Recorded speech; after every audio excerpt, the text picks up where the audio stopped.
दोस्तों आज की इस वीडियो में हम बात करेंगे लक्षद्वीप टूर के बारे में। इस वीडियो में हम आपको बताएंगे कि आप लक्षद्वीप कैसे जाएं, लक्षद्वीप में ठहरने और खाने पीने की क्या व्यवस्था रहेगी, लक्षद्वीप पे आप डे बाय डे कैसे और कहां पर घूमने के लिए जा सकते हैं, लक्षद्वीप में घूमने आने का बेस्ट टाइम कौन सा रहेगा, एंड मोस्ट इम्पोर्टेंट क्वेश्चन की लक्षद्वीप ट्रिप को कंप्लीट करने में आपका कितना खर्चा आएगा। साथ ही साथ दोस्तों हम आपको ये भी बताएंगे कि लक्षद्वीप आने के लिए आपको परमिट कैसे लेना होगा और आप कहां से ले सकते हैं इस परमिट को। एंड अगर आप लक्षद्वीप ट्रिप का पैकेज बुक करके आना चाहते हैं तो आप पैकेज कहां से और कैसे बुक करें।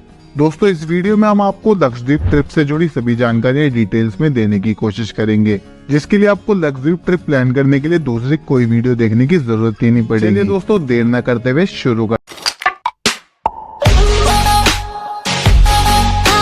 तो लक्षद्वीप इंडियन यूनियन टेरिटरी है जो कि एक ब्यूटीफुल आइलैंड है।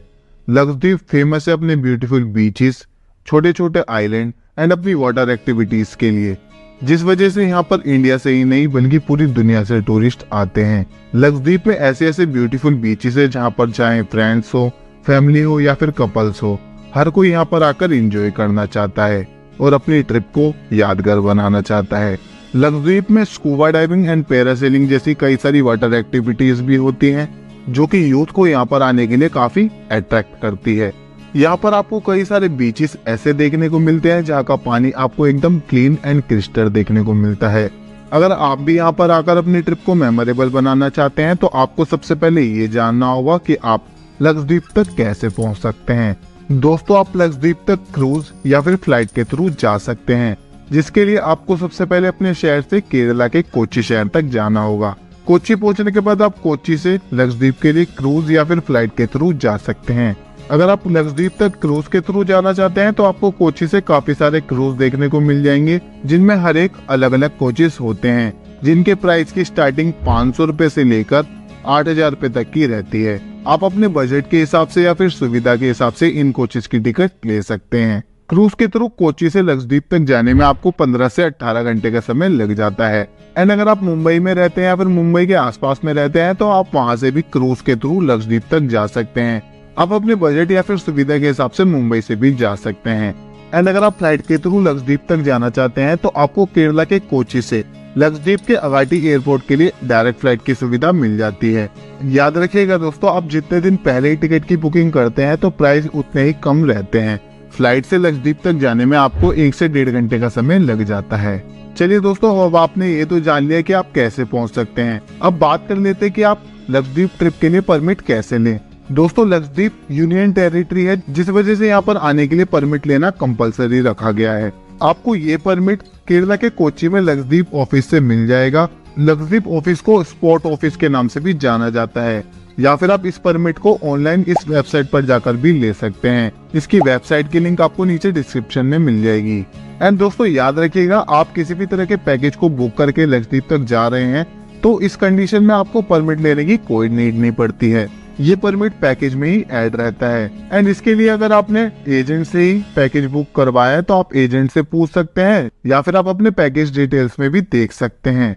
चलिए दोस्तों अब आप लक्षद्वीप पहुंच चुके हैं और परमिट की बात हो गई है, तो अब बात कर लेते हैं कि लक्षद्वीप में ठहरने और खाने पीने की क्या व्यवस्था रहेगी। दोस्तों लक्षद्वीप में आपको रिजॉर्ट ही देखने को मिलते हैं, जिनके प्राइस 8000 रुपए से लेकर 10,000 रुपए तक रहते हैं। आप किसी भी जगह पे जाएंगे तो आपको इसी प्राइस में होटल मिल जाएंगे।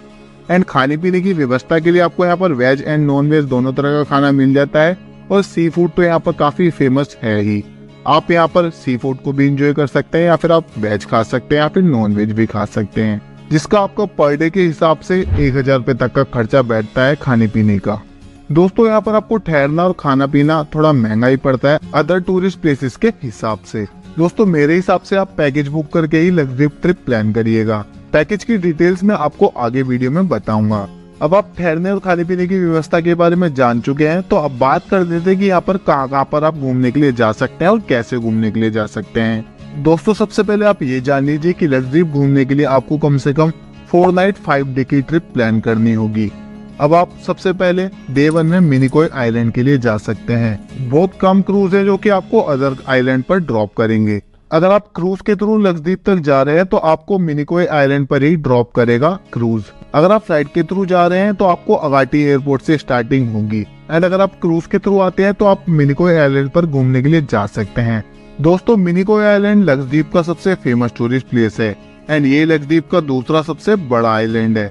मिनिकोय आइलैंड पर आपको एकदम क्लियर वाटर देखने को मिलता है एंड यहाँ पर वाटर एक्टिविटीज भी आप कर सकते हैं। मिनिकोय आइलैंड काफी ब्यूटीफुल आइलैंड है जो कि लक्षद्वीप में हर टूरिस्ट को अपनी ओर अट्रैक्ट करता है एंड यहाँ पर आकर आपको काफी अमेजिंग लगेगा। आप मिनिकोय आइलैंड पर आप अच्छे से टाइम स्पेंड करने के बाद लाइट हाउस के लिए जा सकते हैं। आप लाइट हाउस के अंदर जाकर ऊपर से आसपास का व्यू भी देख सकते हैं। अरब सागर का व्यू देखने लायक होता है एंड समुद्र का पानी एक तरफ ब्लू दिखाई देता है एंड एक तरफ स्काई ब्लू, जो कि काफी ब्यूटीफुल लगता है। इस व्यू को आप अपने कैमरे पे भी कैप्चर जरूर करिएगा एंड यहाँ पर एंजॉय करने के बाद आपका डे 1 यहीं समाप्त हो जाएगा। उसके बाद आप नेक्स्ट डे यानी कि डे 2 में मिनिकोय आइलैंड से कल्पेनी आइलैंड के लिए जा सकते हैं, जिसके लिए आपको मिनिकोय आइलैंड से बोट या फिर शिप मिल जाती है। कल्पेनी आइलैंड तक जाने के लिए आपको इस बोट से जाने के या फिर शिप से जाने के प्राइस 2000 रुपए से 3000 रुपए तक के रहते हैं, जो कि पर पर्सन के होते हैं एंड ये आपको कल्पेनी आइलैंड तक 4 से 5 घंटे में ड्रॉप कर देती है। अब आप कल्पेनी आइलैंड पहुंच जाएंगे। कल्पेनी आइलैंड एक ब्यूटीफुल आइलैंड है जहाँ का पानी एकदम क्लियर दिखाई देता है एंड यहाँ पर भी कई सारी वाटर एक्टिविटीज होती है। कल्पेनी आइलैंड इतना ब्यूटीफुल है कि यहाँ पर एंजॉय करते हुए आपका टाइम कब बीत जाएगा आपको पता ही नहीं चलेगा।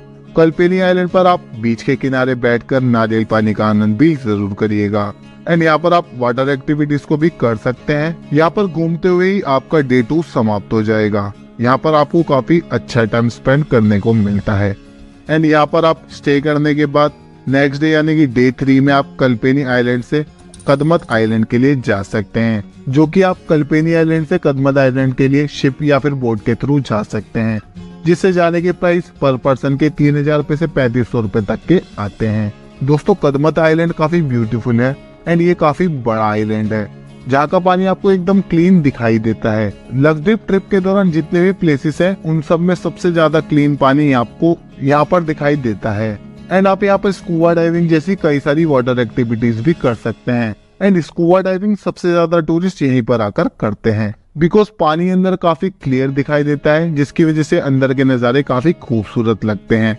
स्कूबा डाइविंग इसलिए आप यहाँ पर भी आकर कर सकते हैं। स्कूबा डाइविंग करने के चार्जेस 2000 रुपए तक के रहते हैं, जो कि पर पर्सन के होते हैं एंड कदमत आइलैंड में स्कूबा डाइविंग करने के बाद शायद ही आप इस एक्सपीरियंस को अपनी लाइफ में भुला पाओगे एंड यहाँ पर एंजॉय करने के बाद आप कोच्चि के लिए वापस जा सकते हैं। यहीं पर आकर आपका 5 दिन का ट्रिप समाप्त हो जाता है। 2 दिन आपके क्रूज से आने और जाने में लग जाते हैं और 3 दिन आप ट्रिप प्लान करके घूम सकते हैं। एंड दोस्तों अगर आपके पास और भी समय है और आप थोड़ा लंबा ट्रिप प्लान करना चाहते हैं तो आप डे 4 में कदमत आइलैंड से कवरत्ती आइलैंड पर घूमने के लिए जा सकते हैं। कवरत्ती आइलैंड भी काफी ब्यूटीफुल आइलैंड है। ये लक्षद्वीप की राजधानी है, जो कि अपने ब्यूटीफुल नजारों एंड ब्यूटीफुल बीचेस एंड सफेद मखमली रेत की वजह से काफी फेमस टूरिस्ट अट्रैक्शन माना जाता है एंड यहाँ पर भी आप काफी अच्छा टाइम स्पेंड कर सकते हैं। अगर आप कपल हैं तो आपको यहाँ पर जरूर आना चाहिए। यहाँ के नज़ारे देखने लायक होते हैं एंड यहाँ पर एंजॉय करने के बाद आपका डे 4 यहीं समाप्त हो जाएगा एंड उसके बाद आप नेक्स्ट डे यानी कि डे 5 में बांगरम आइलैंड के लिए जा सकते हैं, जो कि लक्षद्वीप की सबसे beautiful sunrise view and sunset view को देखने के लिए एक बेहतरीन आइलैंड है एंड ये भी काफी फेमस टूरिस्ट अट्रैक्शन है। आपका पूरा दिन यहाँ पर कब खत्म हो जाएगा आपको पता भी नहीं लगेगा। अगर आप 4 नाइट 5 डे की ट्रिप प्लान करके आ रहे हैं तो आप 3 दिन में उन प्लेसेस को घूम सकते हैं जो कि आपको मैंने पहले बताए हैं। अगर आपके पास और भी समय है तो आप अपनी ट्रिप में बांगरम को ऐड कर सकते हैं और कवरत्ती आइलैंड को अपनी ट्रिप में शामिल कर सकते हैं। चलिए दोस्तों, आपको मैंने डे बाय डे ये तो बता दिया कि आप कहाँ पर घूमने के लिए जा सकते हैं और कैसे कैसे घूमने के लिए जा सकते हैं, कितने दिन की आप ट्रिप प्लान कर सकते हैं। चलिए अब बात करते हैं कि यहाँ पर आने का बेस्ट टाइम कौन सा रहेगा। दोस्तों आप यहाँ पर अक्टूबर से लेकर अप्रैल के बीच में कभी भी आ सकते हैं। ये काफी अच्छा समय होता है यहाँ पर आने का। बाकी अगर आप पूरे साल में कभी भी यहाँ पर आना चाहते हैं तो आप यहाँ पर आ सकते हैं। चलिए दोस्तों अब बात करते हैं कि इस पूरी ट्रिप को कंप्लीट करने में आपका कितना खर्चा आएगा। दोस्तों अगर आप खुद से लक्षद्वीप ट्रिप प्लान करते हैं जो कि 4 नाइट 5 डे की रहती है तो आपका लगभग 35,000 रुपए तक का खर्चा आता है, जिसमें आपको मैंने किसी भी तरह के वाटर एक्टिविटीज के चार्जेस इंक्लूड नहीं किए हैं। दोस्तों मेरे हिसाब से आप लक्षद्वीप घूमने के लिए आप किसी भी पैकेज को बुक करके आ सकते हैं, जिससे कि आपको इतनी लंबी ट्रिप को घूमने में काफी आसानी हो सके। अब ये पैकेज आप किसी भी एजेंट से बुक कर सकते हैं या फिर आप समुद्रम पैकेज बुक करके भी आ सकते हैं, जो कि गवर्नमेंट ऑथराइज्ड होता है। समुद्रम पैकेज दो तरह का रहता है, एक डायमंड क्लास का, दूसरा गोल्ड क्लास का।